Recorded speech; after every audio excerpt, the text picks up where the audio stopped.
once in a great while, someone at the clinic will say, if we don't do tests, how do we know what to do? And it's like, it's such Your an body advent. is telling, well, and your body Yeah. is telling you so much. Hey everyone, this is Dr. Ruscio, and I'm here with Shireen, who has done so awesome at the clinic. And Shireen, gosh, there's so much I want to share. I want to kind of jump right to it. But hi, and thank you for being here. Sure. Yeah. Thanks for having me. With these cases, there's usually one pearl that I always want to share. There's multiple things that we'll go over with each patient that we work with as part of their road, but there's oftentimes one thing that really stands out as, if there was one lesson I could share, it would be this. And in your case, it was the apprehension that you had out of the gate with not using a testing centric or a test guided model. And I understand that, right? It was, well, how do we know we're doing the right thing? Totally get that. That's the one thing I want to share and kind of unpack more. But maybe to start, give us the short background on your symptoms, just so people have some context in terms of what you were struggling with, and then how that mapped on to the perception that we needed tests to figure out how to resolve the symptoms, which have been, I wouldn't say completely, but we're well on our way to being resolved without using this really testing heavy model. Yeah. I'd say my symptoms started maybe about 8 years ago. And it took me a while before I finally got in touch with a functional medicine doctor. And right away, when I let them know that I was having some GI symptoms, instantly, okay, let's give you some tests. Right. And so, of course, that primed me of, okay, this is just the standard of how you assess what's going on. And this has to be, it was always these tests have to be done before we can actually treat. Yep. And so, and that wasn't just from one doctor, that was from multiple doctors that I saw. Right. And then even with, and some of the symptoms I'll share some of that was bloating, constant bloating, frequent bowel movements, like constant, and sometimes it would be very loose bowel movements. So it was very uncomfortable. Feeling like I had to just take out so many food groups and still not really noticing much relief. Yeah. Kind of being told you need to be on a low FODMAP diet forever. And this is just how it goes, which was incredibly hard to hear. Forever. And that's really bad advice, actually. Even if you look at the research literature, that's not what's reported or recommended by the majority of researchers in low FODMAP.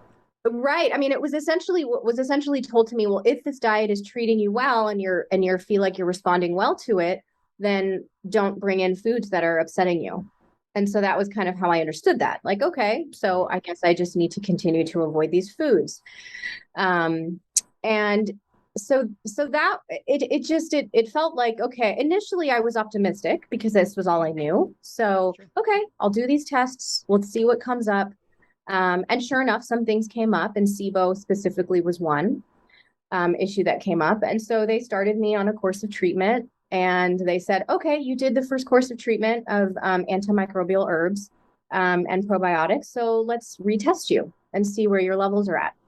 Got another. And I also just want to note that these tests they're not cheap. They're not pleasant. Right. That's the other thing, is they're not pleasant. So if I'm going to do these tests, I want to make sure, okay, this is really the best way to go. Right.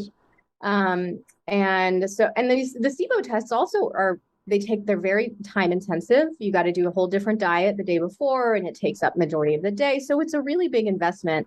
Yeah. And you have to sit there with like a timer. So every 20 minutes, and even though you're only blowing in a tube every 20 minutes, it's still, like you said, it's going to kind of tether you to the table to come back every 15 or 20 minutes. Absolutely. Well, the first time I did a SIBO test, I actually had to drive about an hour away from me, because at the time, I guess that was where my doctor was doing the test. And so I actually had to sit in a waiting room and then go in every 20 minutes to do the test, which was even worse. And the other thing too, is it's also stressful during this test. You know, I'm ridden with these really disruptive, frustrating symptoms. And here I am really hoping that these results bring back something that will then give me the relief that I need. So there's also some stress and anxiety around the actual test taking. And so after that first round, I did another round of the SIBO test. noticed the SIBO was still there, incredibly discouraging. And I was Had your symptoms improved during that interval? Slightly. Okay. Slightly. I noticed some improvement, but the bloat was still there. It was just not maybe quite as intense. So here's a cool fork in the road, just to kind of quickly expound upon this. All the time you took, probably 3 weeks, I'm assuming, to 4 weeks, could have been used to pivot at that follow-up visit. Instead of saying, okay, you're slightly better, let's learn from that, let's build on that and make some changes. Instead, okay, well, I'm presuming keep doing what we're doing, or kind of like do this maintenance pause, do the tests, wait 3 to 4 weeks, and then we can move forward. This is one of the main reasons why I'm not super keen on serial SIBO testing. The SIBO test has been validated, like many tests in functional medicine have not. This is one that has been validated, so it has the scientific merit, but it doesn't mean that every month or so we have to be retesting this, because we can learn so much more from your symptoms, how do they respond, and continue to modify and personalize the therapies based upon your symptomatic response. Which is that, and that being your approach, I think, was what was really refreshing, and why I brought this up to you to begin with. Was initially, as I had mentioned to you, I was skeptical. When I first met you, I thought, wait a minute, okay, so he's giving me these probiotics and this, protocol. Well, when is he going to test me? Okay, well, when am I going to start, this other commonplace? Yeah, it's strange that even though we're actually functioning in a more scientific manner, I would argue, because we're really doing this empirically, which is what most of the science informs. Right. The entirety of the field is doing it in this highly testing guided fashion, even though it's much less scientific. But it's, what's that old saying? A mistruth repeated long enough becomes a truth, something to that effect. Well, and that's exactly what led me to pursue your clinic. Was, my symptoms had persisted, and I had begun to see another doctor at the time. And when I told her I really need to address this, I had just finished kind of had my son, and I was ready to really treat my gut. She said, all right, let's get a SIBO test. And instantly I was like, I need a different approach. Right. And so it felt really good to actually just focus on the symptoms. And as patient as I had to be those first couple of months, and being skeptical, like, okay, is this going to work? Whoa, I'm actually noticing way more improvement in my symptoms than I did doing that test protocol previously. And that's when I really became a true believer of this approach of testing is not everything. Yep. Yeah. And we can get there more expeditiously. If we follow up, and it's just shocking to say this, listen to you, and then use that to move our treatment forward, rather than at every interval having to retest and, like you said earlier, spend more money, have more inconvenience, and then also, like we mentioned a moment ago, delay your care by another month. Like, these things add up, and this would allow us to get you across the finish line as we did, or mostly across the finish line in 3-ish months or so. Yeah. If you add in all that testing, that's going to double the time at least. And the amount of money that you spent. Yeah. Exactly. Right. Yeah. Okay. So the symptom, just kind of zooming way out, there was gas, there was bloating, there was some fatigue also. Yeah. There were some female hormone imbalance symptoms. Yeah. And this is important, I think, to tie in, because I don't feel the SIBO community oftentimes is looking broadly enough. It's very SIBO centric. And this is why in Healthy Gut, Healthy You, I wrote about this connection that I was observing. And this has been partially documented in the research between one's gut microbiome and their female hormones. And so we were kind of tracking and are continuing to track both these things. Okay, so that's kind of the stage that we've set. Take us through some of what we did and what you noted, because I have all these notes here, of course, but it's always nice to hear it from your perspective in terms of, maybe you were saying yourself, like you alluded to a moment ago, Ruscio, what's he thinking? Why is he just giving me the probiotics without, doing a stool test and quantifying if I'm low in this or high in that? So, tell us a bit more about your perspective as we started into care, and also what you noticed from what lines of therapy. Yeah. I mean, I noticed, well, initially I was just relieved that I was being given something to begin to take right from the get-go, right? Instead of let's wait until we get the results. And so that was really nice, because when I came to see you, I was desperate. I was like, I need these symptoms to get better. So it felt really good to just get something going right off the bat. Sure. And, I know that during my course of treatment, there was maybe that about a few weeks in, I remember feeling a little better, and then I got a little stomach bug, which ended up making me feel pretty crappy for a good month. And that's when I remember contacting you and your team saying, "What's going on? I'm taking steps back. It's horrible. I'm back from the beginning." And you very calmly just said, "Let's just keep at it. This gut healing takes time." And sure enough, I think that's when I think in terms of my belief in your approach, that's really where it turned for me in terms of really becoming a believer, because I did just remain patient. I believed in your approach and focused on the other things, the other lifestyle things, like making sure I'm managing my stress, meditating, sleeping well.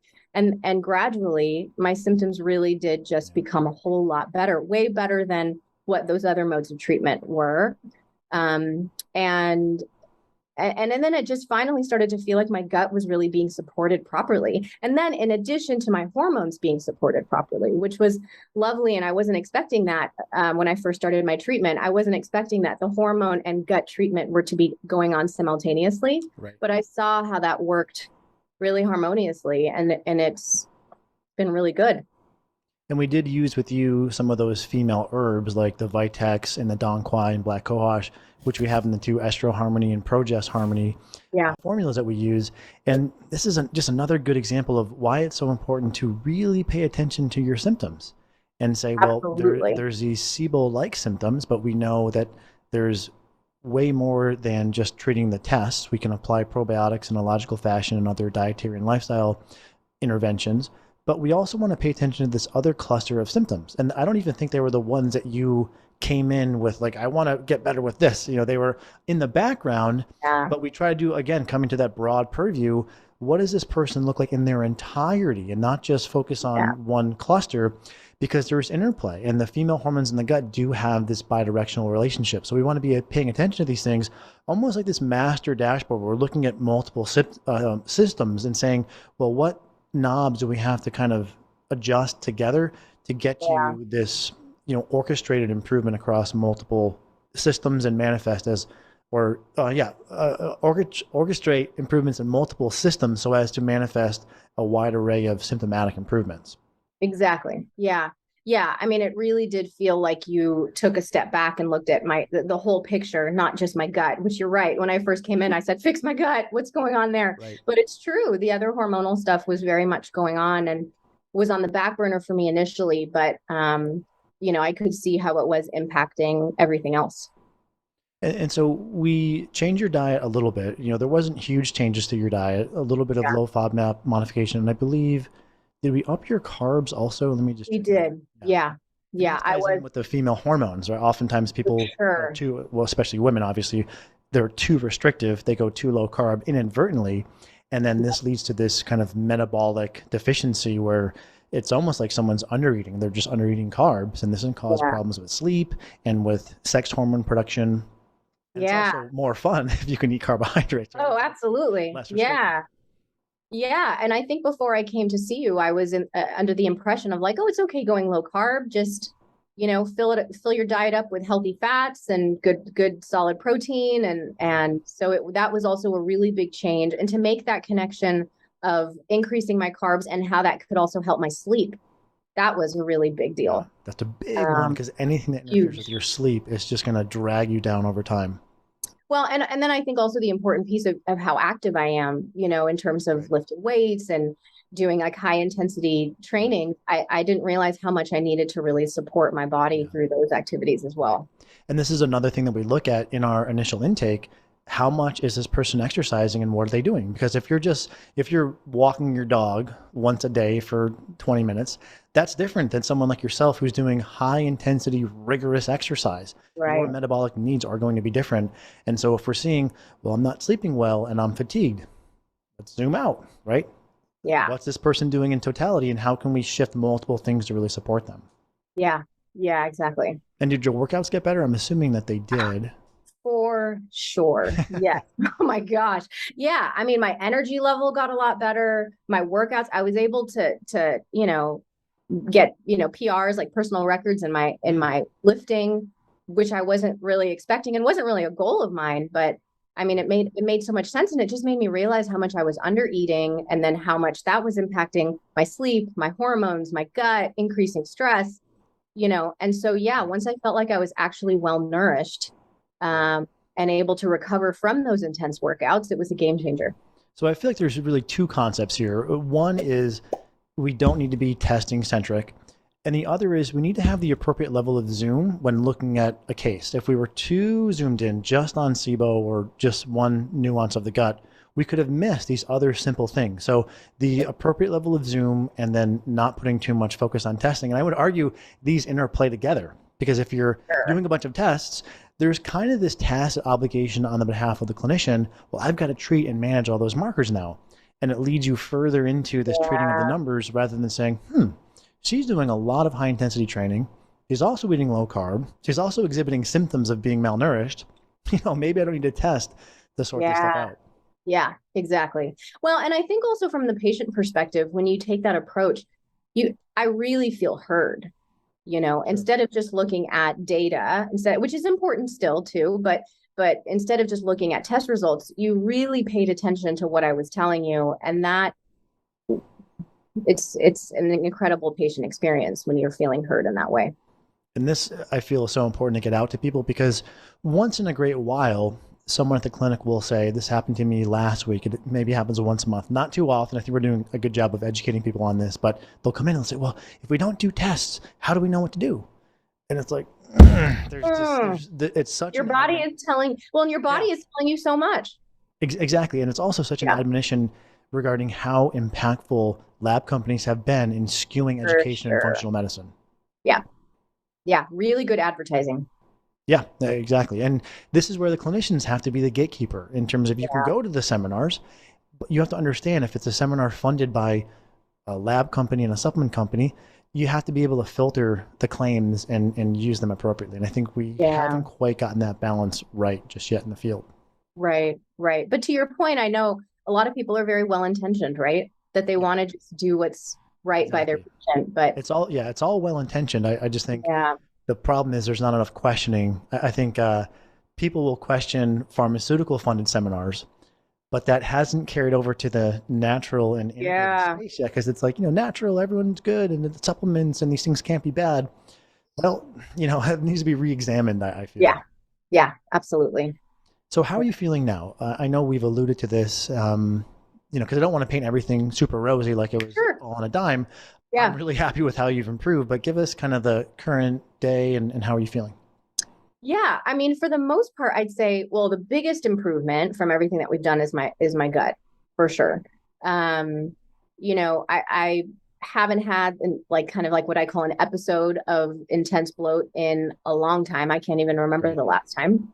Awesome. So that's feeling really good. I'm able to eat a lot more of a variety of foods without feeling nervous of what it's going to do, which is great. Lifestyle gain. Yeah.